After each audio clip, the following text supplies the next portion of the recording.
ఈరోజు తెలంగాణ రాష్ట్ర నలుమూలల నుంచి అత్యధిక సంఖ్యలో హైదరాబాద్ ధర్నాకు వచ్చిన పెన్షనర్లను ఉద్దేశించి ఎక్స్ ఎమ్మెల్సీ నాయకులు శ్రీ నర్సిరెడ్డి గారు మాట్లాడుతున్నారు. వెంటనే పెన్షనర్ల చెల్లింపులకు ప్రత్యేకమైన ఏర్పాటు చేసి మీరు 1000 కోట్లు నెలకు మినహాయించి చెల్లింపులు చేస్తే చాలా బాగా ఉంటది. కానీ పెన్షనర్లకు ఆ భాగం వేరుగా ఉండాలి. చెల్లించేది కూడా టోకెన్ల పద్ధతిలోనే 2024 జూన్లో టోకెన్ ఏర్పడితే లేదా జూలైలో టోకెన్ ఇష్యూ అయితే ముందు జూలై చెల్లించండి, జూన్ చెల్లించండి, 24 అయిపోయినాకనే 25 చెల్లించండి. ఆ పద్ధతి చేస్తేనే మీకు ప్రయోజనకరంగా ఉంటది, మీ మీద నమ్మకం ఉంటది. లేకపోతే ఇంతకాలం నమ్మకంతోని అనేక రకాల ఎన్నికలలో గెలిపిస్తూ వస్తుంటే అదేదో మా బలుపు అనుకుంటే మాత్రం మంచిది కాదు. వాపు మాత్రమే అనుకోండి. వాపు ఎప్పుడైనా తొందరగానే ముగిసిపోయే అవకాశం కూడా ఉంటది. ఆ పద్ధతిలో ఆలోచించాలని చెప్పి మరొక్కసారి రేవంత్ రెడ్డి గారికి మల్లు భట్టు విక్రమార్క గారికి తెలియజేస్తున్నా. ఇద్దరు కూర్చొని నిర్ణయాలు చేయాలని చెప్పి కోరుతున్నా.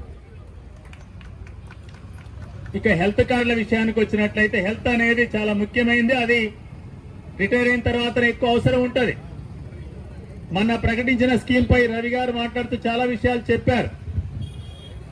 నన్ను ఎమ్మెల్సీగా గెలిపించిన వాళ్ళు, ఓటేసిన వారు ఇళ్ళ కూడా చాలా మంది ఉన్నారు. నాకు కాస్త ఇంకా లోతుగా తెలుసు. వాస్తవంగా డిమాండ్ పరంగా చూసినప్పుడు మేము ఎక్కడికి పోయినా, అది ఏ హాస్పిటల్ అయినా మాకు ఉచితంగా వైద్యం కల్పించాలని ఓపీ పేషెంట్ కానీ, అవుట్ పేషెంట్ కానీ, ఇన్ పేషెంట్ కానీ పోగానే మా దీర్ఘకాలికంగా కొనసాగే అవకాశం ఉంది. దాంతో పాటు టాప్రా వైపు నుంచి, టాప్రా సమావేశానికి వచ్చినప్పుడు నేను టాప్రా సభ్యుని కాబట్టి నేను రిటైర్డ్ హై స్కూల్ హెడ్ మాస్టర్ని. అందువల్ల కోరుకునేది ఏంటంటే త్వరగా మీరు ఏవైతే 5 సూపర్ స్పెషల్ హాస్పిటల్స్ మీకు కూడా అందరూ తెలిసి ఉంటది. వరంగల్ లో ఒక సూపర్ స్పెషాలిటీ హాస్పిటల్ పెద్ద బిల్డింగ్ కనిపిస్తుంది. ఎప్పుడు మరి ఆరంభం అయితే ఏం లేదు. సనత్ నగర్ ఒకటి మాత్రం ఉగాదికి తప్పనిసరిగా ఓపెన్ చేస్తామని చెప్పి దామోదర్ నరసింహ గారు అంటున్నారు. అయితే సంతోషం. తర్వాత ఎల్బీ నగర్ వైపు ఒకటి ఉన్నది, అక్కడ చైతన్యపూర్లో. ఆ తర్వాత ఇక్కడ అలవాల్లో ఒకటి ఉన్నది. ఆ తర్వాత కూకట్పల్లినే ఇప్పుడు చెప్పేది. ఇంకొకటి గచ్చిబౌలిలో ఒకటి ఉన్నది. ఈ 5 హాస్పిటళ్లు కనుక వెంటనే పూర్తి చేసి సరైన స్థితిలో నిమ్స్ స్థాయిలో వైద్యాన్ని అందించినట్లయితే మన ఎంప్లాయీస్ అందరికి కానీ, పెన్షనర్లందరికి కానీ ఉచిత వైద్యం కాస్త మెరుగుపడుతుంది అనేది వాస్తవ స్థితి. అందుకొరకు మన డిమాండ్లలో ప్రజల కొరకు మనకు కలుపుకొని ఆ 5 సూపర్ స్పెషాలిటీ హాస్పిటళ్లను వెంటనే కంప్లీట్ చేయని డిమాండ్ కూడా టాప్రాగా మనం చేర్చుకుంటే బాగుంటుందని చెప్పి సందర్భంగా తెలియజేస్తున్నాం. ఇంకొకటి,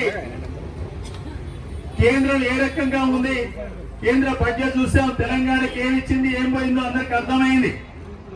ఎప్పుడు కూడా తెలంగాణకు మొండిచేయి చూపిస్తున్న పరిస్థితి ఉంది.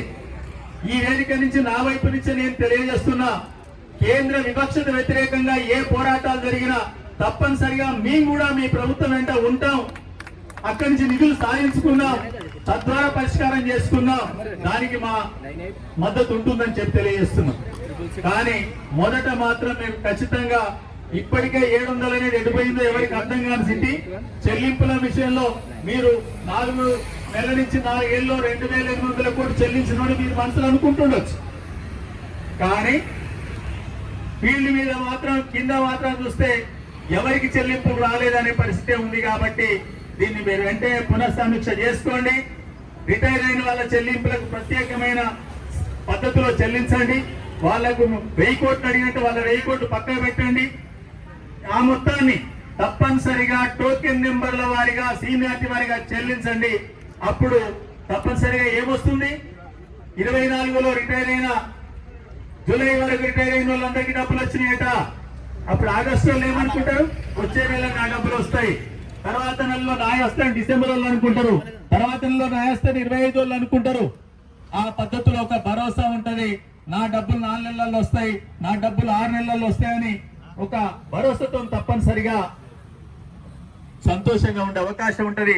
దాన్ని వెంటనే ఈ రాష్ట్ర ప్రభుత్వం తీసుకోవాలని చెప్పి మరిన్ని ఉద్యోగుల మరియు పెన్షనర్ల వార్తల అప్డేట్ కోసము ఈ ఛానల్ని సబ్స్క్రైబ్ చేసుకోండి. నచ్చితే లైక్ అండ్ షేర్ చేయండి, కామెంట్ చేయండి.